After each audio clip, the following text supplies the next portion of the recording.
आज हम क्लास 12 के चैप्टर नंबर 2 है विद्युत फ्लक्स, उसके बारे में देखेंगे। आज चैप्टर स्टार्ट करते हैं विद्युत फ्लक्स। चैप्टर का नाम है विद्युत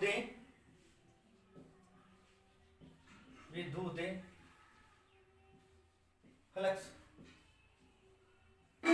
विद्युत फ्लक्स। सबसे पहले विद्युत फ्लक्स की परिभाषा समझेंगे। परिभाषा के बाद विद्युत फ्लक्स की परिभाषा के बाद गाउस का नियम सबसे इंपॉर्टेंट है 2020 के लिए। फिर गाउस के नियम के बाद में गाउस के नियम के अनुप्रयोग हैं, गाउस के नियम के अनुप्रयोग हैं, वो समझेंगे। तो सबसे पहले स्टार्ट करते हैं विद्युत फ्लक्स से, और चैप्टर नंबर हमारा है 2। तो देखें विद्युत फ्लक्स होता क्या है, सबसे पहले वो जानेंगे। विद्युत फ्लक्स की बात कर ले, ये मान लीजिए कोई एक समान विद्युत क्षेत्र है ई वेक्टर, ये है ई वेक्टर, ये मान लीजिए ई वेक्टर की डायरेक्शन है इधर। तो देखो यहाँ पे एक पृष्ठ बनाते हैं, क्या बनाते हैं, पृष्ठ, और ये मान लीजिए हमारा एक पृष्ठ है, और वो पृष्ठ कैसा है वो जरूरी है। अब देखो विद्युत क्षेत्र रेखाएं इस पृष्ठ के यहाँ से जा रही हैं, विद्युत क्षेत्र रेखाएं इस पृष्ठ के जा रही हैं लंबवत, पृष्ठ के कैसे जा रही हैं, लंबवत। इस रूप में हमारा पृष्ठ है, ये पृष्ठ इस रूप में है और ई वेक्टर इसके ऐसे जा रही है। तो देखो, तो हम विद्युत फ्लक्स की परिभाषा की बात कर ले सबसे पहले मोटी मोटी। तो विद्युत फ्लक्स की परिभाषा क्या होती है, किसी पृष्ठ के लंबवत, किसी पृष्ठ के लंबवत गुजरने वाली बल रेखाओं की संख्या को विद्युत फ्लक्स कहते हैं, विद्युत फ्लक्स कहते हैं। ये तो इसकी परिभाषा की बात होगी। परिभाषा क्या लिखी हमने, किसी पृष्ठ के लंबवत, ये मान लीजिए पृष्ठ और इसके लंबवत जा रही है, इस पृष्ठ के लंबवत गुजरने वाली बल रेखाओं की। अब बल रेखाएं होती है ना, वो विद्युत क्षेत्र रेखाओं को हम बल रेखाएं कहते हैं। ये विद्युत क्षेत्र रेखाएं जा रही है ना, इन्हें हम क्या कहेंगे, बल रेखाओं की संख्या को हम किससे दर्शाते हैं, विद्युत फ्लक्स। और इसका सिंबल है वो लिखते हैं फाई से, सिंबल इसका क्या है, फाई। तो ये थी हमारी विद्युत फ्लक्स की परिभाषा। अब सबसे इंपॉर्टेंट बात है कि फाई का मान निकालेंगे कैसे, फाई का मान है निकालेंगे कैसे। तो एक बात ध्यान रख लेनी है, ये तो हो गया ई वेक्टर, फाई बराबर होता है हमारा, फाई बराबर होगा हमारा E vector dot S vector, phi बराबर होगा E vector dot S vector. अब एस वेक्टर है क्या, सबसे इंपॉर्टेंट बात, ई वेक्टर तो हमने बता दिया, इस पृष्ठ के लंबवत जा रही है विद्युत बल रेखाएं, वो तो हमारा ई वेक्टर है, वो तो क्या है, ई वेक्टर है। अब बात कर ले एस वेक्टर की, कि भाई एस वेक्टर है वो क्या है। तो देखो ये पृष्ठ है, ये मान लीजिए पृष्ठ है, और इस पृष्ठ के जब लंबवत होगा ना, इस पृष्ठ के लंबवत हमेशा क्या होता है, एस वेक्टर। पृष्ठ इस रूप में है तो इसके लंबवत ये हो गया, पृष्ठ इस रूप में है इसके लंबवत ये हो गया, पृष्ठ इस रूप में इसके लंबवत क्या हो गया, ये हो गया। तो पृष्ठ के लंबवत हमेशा क्या होगा, एस वेक्टर होगा। ये पृष्ठ है और इसके लंबवत हमेशा क्या होगा, हमारा एस वेक्टर। तो देखो इसका हम डॉट प्रोडक्ट खोलेंगे, अर्थात ये पॉइंट हटाएंगे और वेक्टर हटाएंगे, तो फाई का मान आएगा हमारा E S cos theta. Phi का दूसरा मान आएगा फाई बराबर ई एस कोस थीटा। अब आ गया थीटा। अब थीटा है क्या वो बात देखेंगे। थीटा हमेशा, ये पृष्ठ है ना, ये पृष्ठ के लंबवत जो एस वेक्टर बना रखा है, यहाँ पे हमेशा क्या आएगा, थीटा। अर्थात है कि ये पृष्ठ है, इसके लंबवत एस वेक्टर होता है, तो पृष्ठ और एस वेक्टर के मध्य का कोण क्या होगा, थीटा। फिर सुन लो थीटा क्या होता है, ये पृष्ठ है और इस पृष्ठ के लंबवत एस वेक्टर है, पृष्ठ के लंबवत एस वेक्टर है, तो पृष्ठ और एस वेक्टर के मध्य बना हुआ कोण क्या होता है, हमारा थीटा होता है। बना हुआ कोण क्या होता है, थीटा होता है।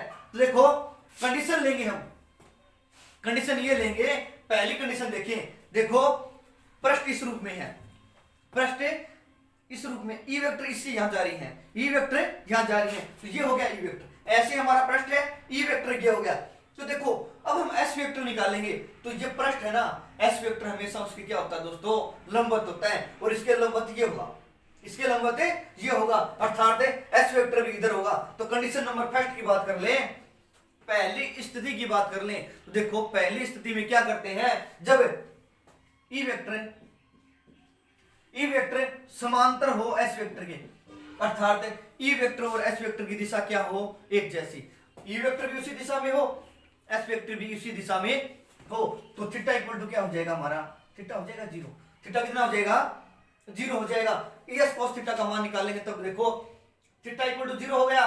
कोस जीरो का मान देखेंगे, कोस जीरो का मान होता है एक, कोस जीरो का मान होता है एक, तो यहाँ पे कोस जीरो का मान एक हो गया, तो फाई का मान कितना आ गया, फाई बराबर आ गया ईएस, फाई बराबर आ गया ईएस, पहली कंडीशन में। सेकंड कंडीशन देखेंगे, दूसरी कंडीशन में जब ई वेक्टर और एस वेक्टर एक दूसरे के क्या हो, लंबवत हो। देखो ई वेक्टर लंबवत हो एस वेक्टर के, अर्थात ई वेक्टर और एस वेक्टर एक दूसरे के क्या हो, परपेंडिकुलर लंबवत हो, तब थीटा की बात कर लें तो थीटा इक्वल टू क्या होगा 90 डिग्री, और कोस 90 का मान हमें बताया है जीरो होता है, तो फाई का मान क्या आ जाएगा हमारा जीरो। कंडीशन नंबर थर्ड की बात कर लें, कंडीशन तीसरी, जब ई वेक्टर और एस वेक्टर एक दूसरे के क्या हो, लंबवत नहीं हो, समांतर भी नहीं हो, एक दूसरे की विपरीत दिशा में हो, मतलब इधर तो हो ई वेक्टर और एस वेक्टर इधर हो, एक दूसरे के क्या हो, प्रति समांतर बोल सकते हैं, एक दूसरे के प्रति समांतर हो, तब थीटा इक्वल टू होगा हमारा 180 डिग्री, थीटा होगा 180 डिग्री, और कोस 180 का मान होता है -1, तो फाई का मान हो जाएगा -ES, फाई का मान हो जाएगा -ES। तीन हमारी ये थी स्थिति थी। तो विद्युत फ्लक्स में आपको इतना ही याद रखना है, विद्युत फ्लक्स की अगर बात आ जाए, प्रश्न या तो ये कह सकता है विद्युत फ्लक्स की परिभाषा बताओ, या दूसरा प्रश्न ये आ जाएगा कि विद्युत फ्लक्स को समझाओ। तो विद्युत फ्लक्स को समझाओ, सबसे पहले हमें उसकी परिभाषा बतानी है, डेफिनेशन बतानी है कि विद्युत फ्लक्स की परिभाषा होती क्या है। तो विद्युत फ्लक्स की परिभाषा क्या बताओगे, विद्युत फ्लक्स की परिभाषा बताओगे, किसी पृष्ठ के, ये पृष्ठ है और इसके लंबवत गुजरने वाली बल रेखाओं की संख्या को क्या कहेंगे, विद्युत फ्लक्स कहेंगे। क्या कहेंगे, विद्युत फ्लक्स कहेंगे। पहली बात ये बतानी। दूसरा, चित्र बनाना है, डायग्राम बनाना है। चित्र कैसे बनाएंगे, ये पृष्ठ है, ये ई वेक्टर है, इसके लंबवत जानी चाहिए ई वेक्टर, और ये एस वेक्टर की डायरेक्शन बता देंगे, और पृष्ठ और एस वेक्टर के मध्य कोण बता देंगे थीटा। फाई बराबर लिख देंगे ई वेक्टर डॉट एस वेक्टर, तो फाई बराबर हो गया ई एस कोस थीटा। फिर कंडीशन बता देंगे, क्या थीटा जब 0 डिग्री हो, थीटा 90 डिग्री हो, और थीटा 180 डिग्री हो, अर्थात ई वेक्टर और एस वेक्टर क्या हो, समांतर। क्या हो, समांतर, मतलब एक ही दिशा के अंदर हो। दूसरा, परपेंडिकुलर हो, एक दूसरे के 90 डिग्री पे हो। प्रति समांतर, ये इधर है और ये इधर है, प्रति समांतर हो, थीटा इक्वल टू 180 डिग्री आ गया। तीनों लिख देंगे। ये तो था हमारा निश्चित फ्लक्स।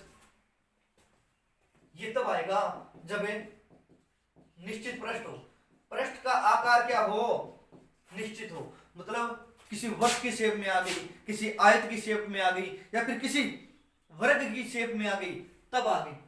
अगर पृष्ठ है अनिश्चित, मतलब निश्चित आकार की न हो, तब हम क्या करेंगे वो देखो, एक बार इसका स्क्रीनशॉट ले सकते हो। देखो, अगर हमारी पृष्ठ अनिश्चित आकार की आ जाए तब क्या करेंगे, देखना।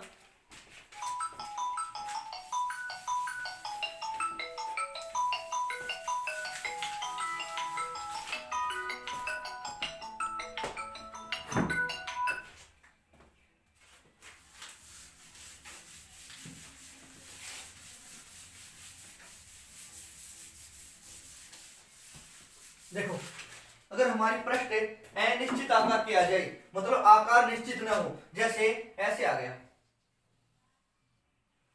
आकार इसका कोई निश्चित नहीं है, तब इसके लिए विद्युत फ्लक्स है ना फाई, वो कैसे निकालेंगे वो देखो। देखो, इसके लिए हम निकालने के लिए क्या बातें करनी पड़ेगी। सबसे पहले इसका एक छोटा सा टुकड़ा लेना पड़ेगा, इसका एक छोटा सा पार्ट लेना पड़ेगा। ये पूरा क्षेत्रफल अगर एस है, इसका पूरा क्षेत्रफल क्या माना हमने, एस है, तो इस पृष्ठ का क्षेत्रफल मान लेंगे हम डीएस, छोटा सा अल्पांश, इसे हम बोल देंगे अल्पांश। इस अल्पांश के लिए निकालेंगे हम विद्युत क्षेत्र, विद्युत फ्लक्स निकालेंगे। और देखो ये मान लिया मेरा ई वेक्टर है, ऐसे ई वेक्टर है, ऐसे क्या है ई वेक्टर है। तब इसके लिए कैसे निकालेंगे, इसके लिए निकालने के लिए क्या करेंगे, देखो फाई बराबर ई डॉट डीएस, फाई बराबर ई वेक्टर डॉट डीएस वेक्टर। फिर वही काम करेंगे, फाई बराबर ये डीएस कोस थीटा। अब एक बात देखो, यहां से जो फाई आएगा ना वो सिर्फ इस अल्पांश का ही आएगा, इस छोटे से अल्पांश का ही आएगा, अर्थात मतलब छोटा सा टुकड़े का आएगा। तो छोटे से टुकड़े के लिए आएगा, तो इसलिए हम क्या लिख देंगे डी फाई। क्या लिख देंगे डी फाई, क्योंकि फाई तो हमारा पूरा पृष्ठ का है, टोटल पृष्ठ का होगा फाई, लेकिन इस छोटे से टुकड़े के लिए हमने क्या लगा दिया यहाँ पे डी फाई लगा दिया। तो डी फाई लगा दिया, दोनों ओर समाकलन कर देंगे, अर्थात डी फाई बराबर है ई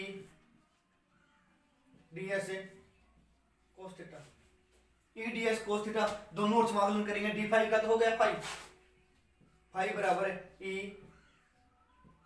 डीएस कोस थीटा। ये आ गया फाई का मतलब पूरे पृष्ठ का, पूरे पृष्ठ का। समाकलन इसलिए लगाया है, समाकलन का मतलब होता है जोड़ना, अर्थात छोटे छोटे पृष्ठों से पूरे पृष्ठ का निकल आएगा। ये छोटे से पृष्ठ का था, ऐसे इनको जोड़ते जाएंगे तो पूरे क्षेत्रफल का अर्थात पूरे पृष्ठ का में से क्या निकल आएगा फाई का मान। और फाई मान क्या होता है विद्युत फ्लक्स, क्या होगा विद्युत फ्लक्स होगा।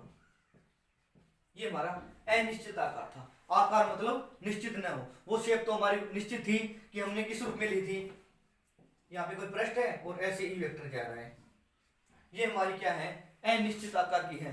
तो देखो विद्युत फ्लक्स की परिभाषा फिर से देख लो, विद्युत फ्लक्स की परिभाषा क्या कहेंगे, किसी पृष्ठ के और लंबवत जाने वाली बल रेखाओं की संख्या को हम क्या कहेंगे विद्युत फ्लक्स कहेंगे। क्या कहेंगे विद्युत फ्लक्स कहेंगे।